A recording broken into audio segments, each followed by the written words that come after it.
Welcome to iLectureOnline. Now here's a practical type of problem. Laying railroad tracks. Of course, when you lay them in the wintertime, you want to leave some spacing in between because as the weather gets warmer, they begin to expand, and when there's not enough space in between, a lot of stress builds up which could bend and destroy the railroad tracks.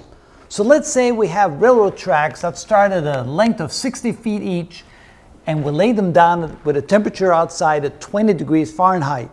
Well, we want to make sure that when the temperature gets all the way up to 110 degrees in the summertime, the additional length will be such that they will barely touch at the moment when the temperature reaches 110 degrees Fahrenheit. So the question is, how much space should we leave between the tracks when the temperature is 20 degrees Fahrenheit?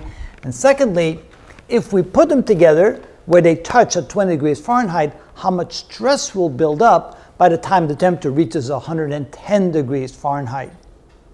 All right, we've given a few constants here. The linear coefficient of expansion for steel, Young's modulus for steel, which is the stress over the strain, and that should be sufficient for us to solve the problem.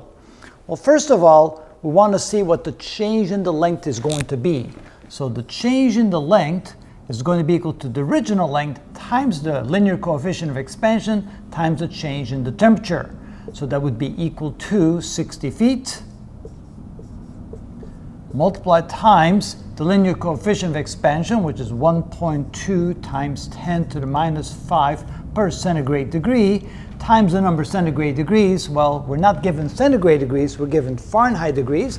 110 minus 20 is 90, so that's 90 Fahrenheit degrees. So we have to convert that to 5/9 centigrade degrees to Fahrenheit degrees. So you can see that will be the conversion. And so it gives us the length in feet. So let's see what that's equal to. We have 60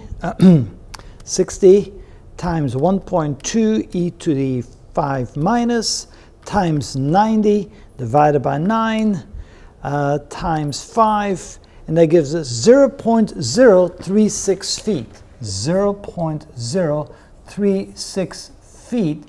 Now let's convert that to centimeters. So if we convert that to centimeters, we need centimeters per foot, and the conversion is 30.48 centimeters per 1 foot. And so times 30.48 equals, that is 1.1, roughly speaking, so that would be equal to 1.1 centimeters. So it's not a lot, but it's enough to build up an enormous amount of stress. So now let's go ahead and see what that stress would be. So remember that the Young's modulus, by definition, is stress over strain, and that would be stress divided by the ratio of the change in the length over the original length. So this, by definition, is the strain, and so to find the stress, we multiply the Young's modulus times the strain. So the stress would be equal to, that noise you hear is our new puppy.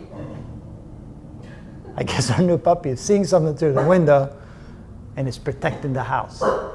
Kind of cute, but a little noisy. All right. Okay, so that's Young's modulus times the strain. So that's equal to Young's modulus, that's equal to 20 times 10 to the 10th pascals, multiplied times the strain, which is delta L over L, that would be 0.036 feet. That's a change in the length divided by the original length, which is 60 feet. So that will give us the stress, and of course the stress by definition will be in pascals. So we get 0.036 divided by 60 times 20 e to the 10th equals, that would be 1.2 times 10 to the 8th pascals.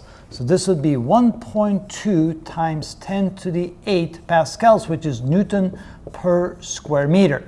Now let's say that we want to convert that into pounds per square foot and pounds per square inch. So first, let's convert that to newtons to pounds. Pounds versus newtons, and 1 pound is 4.448 newtons. And then we need to have meters going to square feet.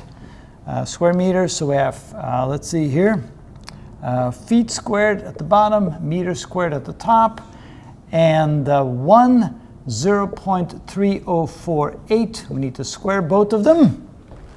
And now we're ready to go ahead and convert the stress to pounds per square foot.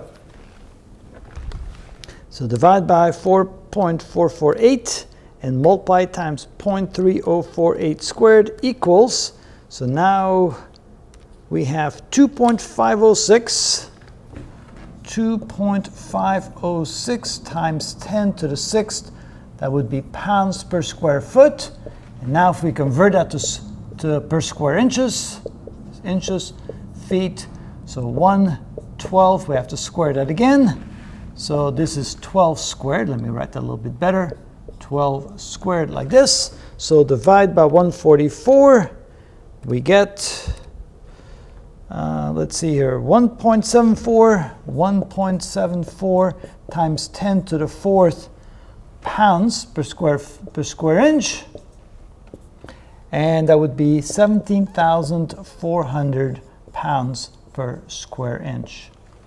And that is how we convert from pascals to pounds per square feet to pounds per square inches, but that would be the stress buildup in those railroad tracks if we were to lay them side by side, touching at a temperature of 20 degrees Fahrenheit. Typically, if we do that, they wouldn't stay in a straight line. They would probably just bend and it would destroy the tracks, and you couldn't use them for the train. So that's why we have to be very careful when we lay the tracks down that we leave enough space in between so they can expand when the temperature gets hot.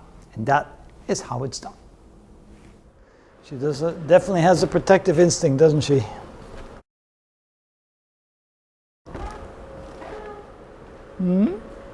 What's going on?